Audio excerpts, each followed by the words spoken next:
Bismillahirrahmanirrahim. Assalamualaikum warahmatullahi wabarakatuh. Anak-anakku semua, ahlan wa sahlan.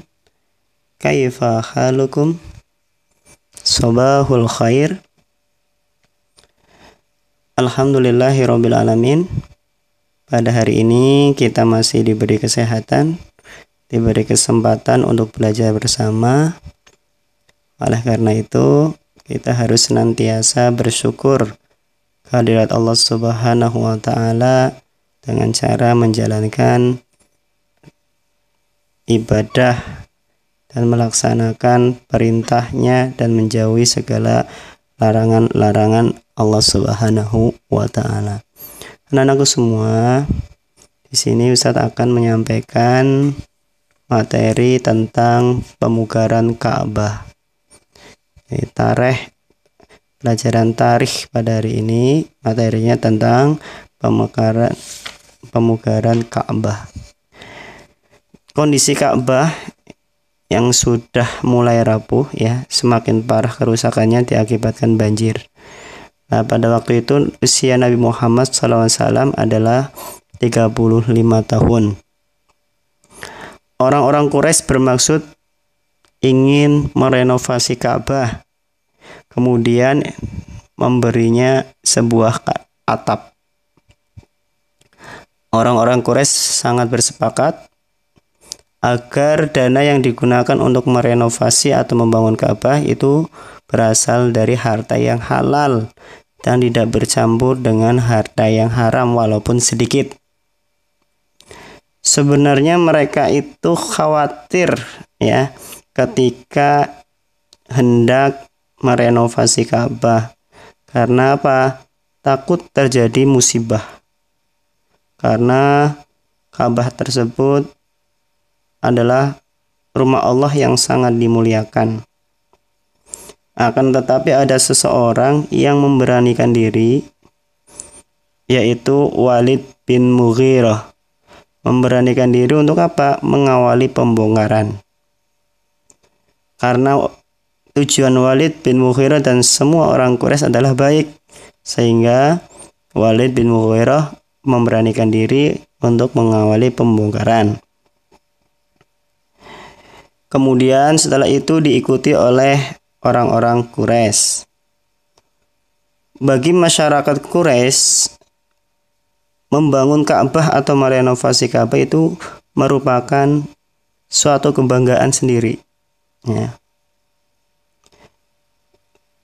Untuk kembali membangun Ka'bah, setiap sudut Ka'bah diserahkan kepada kabilah-kabilah Quraisy secara merata agar tidak timbul saling iri di antara mereka. Ya, ketika membuat Ka'bah atau ketika merenovasi Ka'bah, semua kabilah diikut sertakan, dibagi rata, supaya apa?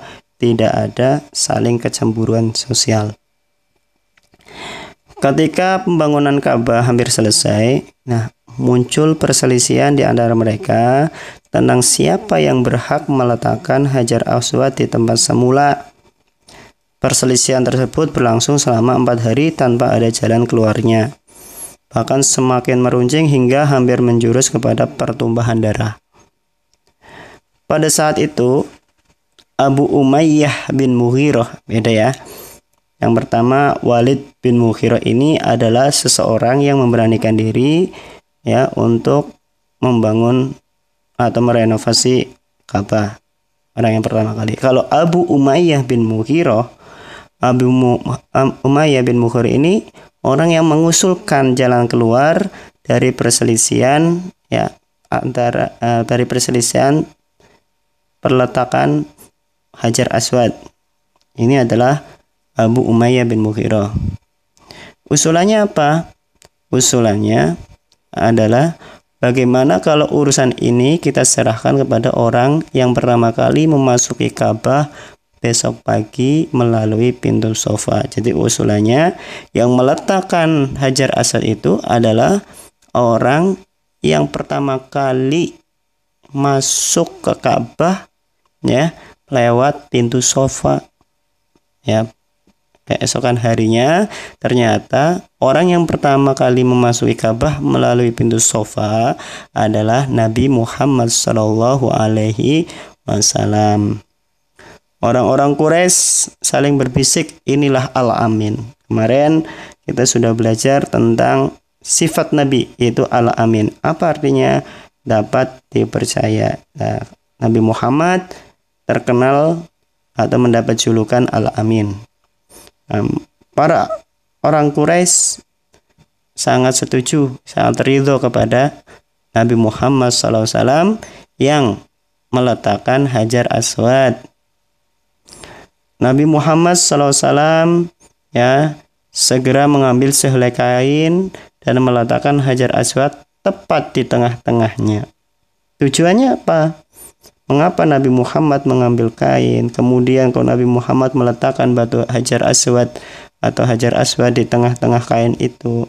Ternyata Nabi Muhammad SAW meminta kepada para pemuka Ka'bah yang saling berselisih agar masing-masing memegang ujung kain tersebut, lalu mengangkat bersama-sama. Setelah mendekati tempatnya, Nabi Muhammad mengambil Hajar Aswad tersebut dan meletakkannya di tempat semula.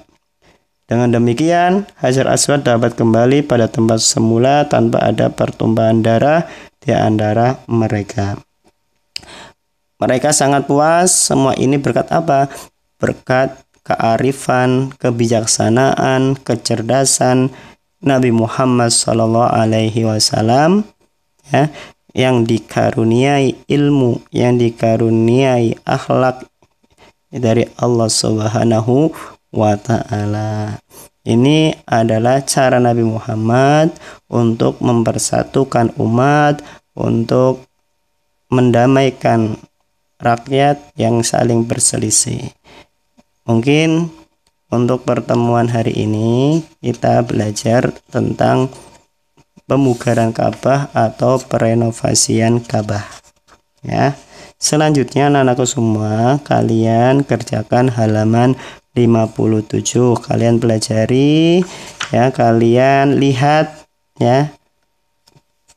bacaan kalian pelajari dari mulai halaman 54 sampai halaman 56. Itu di situ ada semua. Mudah-mudahan bermanfaat. Kurang lebihnya hayanah tatim liko ana bikiro atil hamdalah jama'atan alhamdulillahi rabbil alamin. Mohon maaf. Wassalamualaikum warahmatullahi wabarakatuh.